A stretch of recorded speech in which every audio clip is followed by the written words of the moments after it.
এসইওর knowledge চ্যানেলে স্বাগত জানাচ্ছি। আজকে আমি পঞ্চম শ্রেণীর 86তম ক্লাসটি নিচ্ছি। আজকের ক্লাসে আমি সমকোণী ত্রিভুজ থেকে যে সমস্ত প্রশ্নগুলো শিশুদের পরীক্ষায় প্রশ্ন করা হয় সেগুলো নিয়েই ক্লাস নিচ্ছি। তো আমি 6টি প্রশ্ন নিয়েছি। এই সমকোণী ত্রিভুজ থেকে আমি একটি একটি করে এগুলোর সমাধান করব। শেষের থেকে আমি শুরু করছি। শেষের প্রশ্নটা হচ্ছে, সমকোণী ত্রিভুজে একটি কোণের মান 30 ডিগ্রি হলে অপর কোণ দুটির প্রত্যেকটির মান কত হবে? প্রথমেই আমরা এই ধরনের প্রশ্নটাতে কি বলা হয়েছে সেটা শিশুদেরকে বোঝাবো।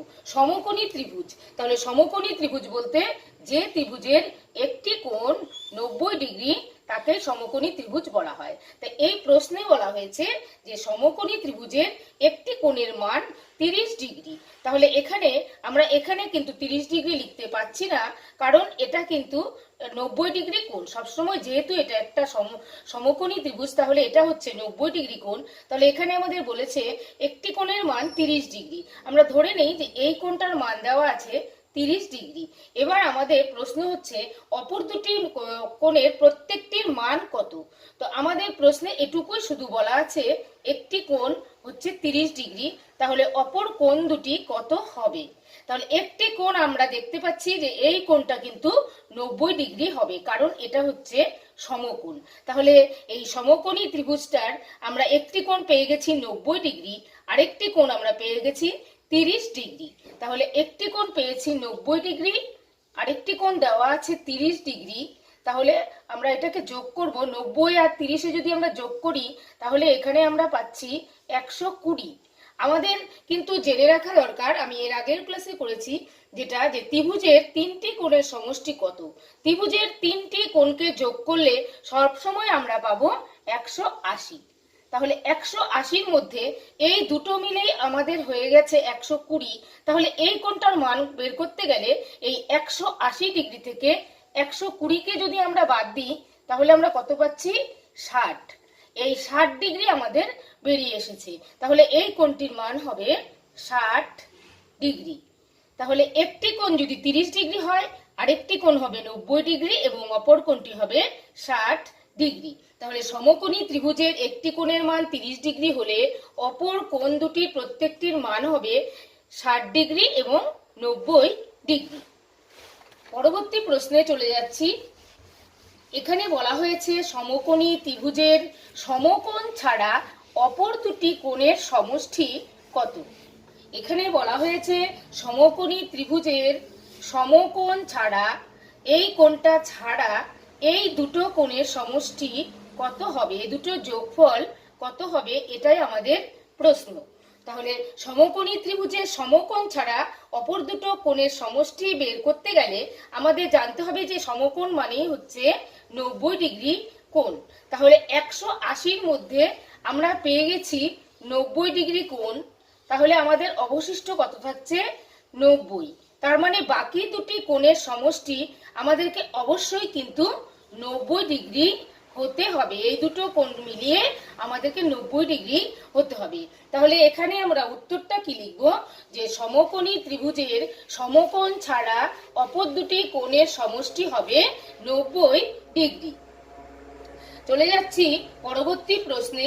সমকোণী ত্রিভুজ কখন সমকোণী সমদ্বিবাহু ত্রিভুজ হবে? একটি সমকোণী ত্রিভুজ আমি এঁকে দেখাচ্ছি যে এই সমকোণী ত্রিভুজ এটা, যার একটি কোণ হয় 90 ডিগ্রি, 90 ডিগ্রি হলেই তাকে সমকোণী ত্রিভুজ বলবো। তাহলে এই ত্রিভুজটা কখন আমরা তাকে সমকোণী সমদ্বিবাহু ত্রিভুজ বলবো, কিংবা এই সমকোণী ত্রিভুজ কখন সমকোণী সমদ্বিবাহু ত্রিভুজ হবে? একটি সমকোণী ত্রিভুজের দুটো বাহু সমকোণ সংলগ্ন, এই যে দুটো বাহু, এই দুটো বাহুর দৈর্ঘ্য যখন সমান হবে তখনই আমরা সেই ত্রিভুজটাকে সমকোণী সমদ্বিবাহু ত্রিভুজ বলবো। অর্থাৎ এটা যদি 3 সেমি হয় তাহলে এই সমকোণ হচ্ছে এখানে 90 ডিগ্রি। এই সমকোণের সংলগ্ন যে দুটো বাহু থাকে সে দুটো বাহু সবসময় যদি সমান হয় যখন, তখনই আমরা এই সমকোণী ত্রিভুজটাকে বলবো সমকোণী সমদ্বিবাহু ত্রিভুজ। তাহলে আমাদের প্রশ্ন, সমকোণী ত্রিভুজ কখন সমকোণী সমদ্বিবাহু ত্রিভুজ হবে?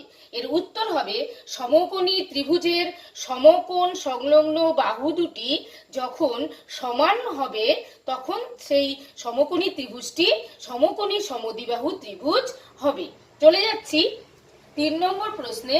সমকোণী সমদ্বিবাহু ত্রিভুজের 3টি কোণের মান কি কি হবে? এখানে আমাদের প্রশ্ন হচ্ছে সমকোণী সমদ্বিবাহু ত্রিভুজের 3টি কোণের মান কি কি হবে। তাহলে আমাদের প্রশ্ন হচ্ছে সমকোণী সমদ্বিবাহু ত্রিভুজের। তাহলে আমরা প্রথমেই একটি সমকোণী সমদ্বিবাহু ত্রিভুজ আঁকবো। এমন একটি ত্রিভুজ আঁকবো যেটার সমকোণ সংলগ্ন দুটো বাহু সমান, এমন একটি সমকোণী সমদ্বিবাহু ত্রিভুজ আঁকবো।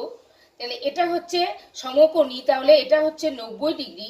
আমাদের প্রশ্ন হচ্ছে সমকোণী সমদ্বিবাহু ত্রিভুজের 3টি কোণের মান কি কি হবে। এটা হচ্ছে অবশ্যই 90 ডিগ্রি। আর এই দুটো বাহু যেহেতু সমান সমদ্বিবাহু, তাহলে এই বাকি দুটো মিলিয়ে 90 ডিগ্রি হবে।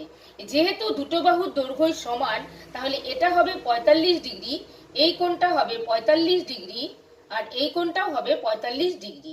অর্থাৎ 90 আর এই দুটো মিলে 45 হলো 90, তাহলে তিনটি মিলে মোট হয়ে গেল 180 ডিগ্রি। তাহলে সমকোণী সমদ্বিবাহু ত্রিভুজের 3টি কোণের মান হবে, একটি 90 ডিগ্রি আর অপর দুটো একটি 45 ডিগ্রি এবং অন্যটি 45 ডিগ্রি। চলে যাচ্ছি 2 নম্বর প্রশ্নে। সমকোণী ত্রিভুজের বৃহত্তম বাহুর নাম কি? তো সমকোণী ত্রিভুজের বৃহত্তম বাহুর নাম কি? আমরা একটি সমকোণী ত্রিভুজ আঁকছি। সমকোণী ত্রিভুজের যে সমকোণের যে বিপরীত বাহুটা থাকে সেই বাহুটার নাম কি? এটা হচ্ছে সমকোণের যে সমকোণে, এটা হচ্ছে 90 ডিগ্রি। এর বিপরীত বাহু বলতে এই বাহুটাকে বোঝানো হয়েছে। এই বাহুটা হচ্ছে সবসময় বৃহত্তম, আর এই বাহুটার বৃহত্তম বাহুটার নাম হয় অতিভুজ। অতিভুজ। তাহলে সমকোণী ত্রিভুজের বৃহত্তম বাহুর নাম হলো অতিভুজ। চলে যাচ্ছি পরবর্তী প্রশ্নে। সমকোণী ত্রিভুজ কি কখনো সমবাহু ত্রিভুজ হবে? যুক্তি দাও। সমকোণী ত্রিভুজ কি কখনো সমবাহু ত্রিভুজ হবে? আমরা একটু আগেই আঁকালাম একটি সমকোণী ত্রিভুজ। এই সমকোণী ত্রিভুজের এই বাহুটা হচ্ছে বৃহত্তম, এই বাহুটা বৃহত্তম। আর আমাদের প্রশ্ন হচ্ছে সমকোণী ত্রিভুজ কি সমবাহু ত্রিভুজ হবে? আর সমবাহু ত্রিভুজের হতে গেলে 3টি বাহুর দৈর্ঘ্যই কিন্তু আমাদের সমান হতে হবে। তাহলে 3টি বাহুর দৈর্ঘ্য সমান হবে যেই বাহুটার, যেই ত্রিভুজটার, সেই ত্রিভুজটাকে কিন্তু আমরা সমবাহু ত্রিভুজ বলবো। সমবাহু অর্থাৎ 3টি বাহুই সমান। আর এটা হচ্ছে সমকোণী ত্রিভুজ যার একটি বাহু সবসময় কিন্তু বৃহত্তম হয়। তাই সেক্ষেত্রে আমরা বুঝতে পারছি যেহেতু সমকোণী ত্রিভুজের একটি বৃহত্তম বাহু থাকে, সেহেতু এটা কিন্তু সমবাহু ত্রিভুজ কখনোই হবে না। কারণ এই বাহু সমবাহু হতে গেলে 3টি বাহুর দৈর্ঘ্য সমান হতে হবে, কিন্তু সমকোণী ত্রিভুজের ক্ষেত্রে সেটা কখনোই সম্ভব নয়। তাহলে এই প্রশ্নের উত্তরটা আমরা এভাবে লিখব, সমকোণী ত্রিভুজ কখনো সমবাহু ত্রিভুজ হবে। প্রথম উত্তর আমরা লিখব সমকোণী ত্রিভুজ কখনোই সমবাহু ত্রিভুজ হবে না। কারণ সমকোণী ত্রিভুজের সমকোণের বিপরীত বাহুটি সবচেয়ে বড় বা বৃহত্তম হয়। সমবাহু ত্রিভুজের কিন্তু সমবাহু ত্রিভুজের 3টি বাহুর দৈর্ঘ্যই সমান হবে, তাই সমকোণী ত্রিভুজ কখনোই সমবাহু ত্রিভুজ হবে না। এইভাবে বুঝিয়ে বুঝিয়ে আমরা শিশুদেরকে এই সমকোণী ত্রিভুজ থেকে যে সমস্ত প্রশ্ন পরীক্ষায় শিশুদের করা হয় সেগুলো সমাধান করাবো। আজকের এই ক্লাসটি ভালো লাগলে লাইক করবেন, কমেন্ট করবেন, শেয়ার করবেন এবং আমার পরবর্তী ক্লাসটি পেতে আমার চ্যানেলটিকে সাবস্ক্রাইব করে আমার সঙ্গে থাকবেন।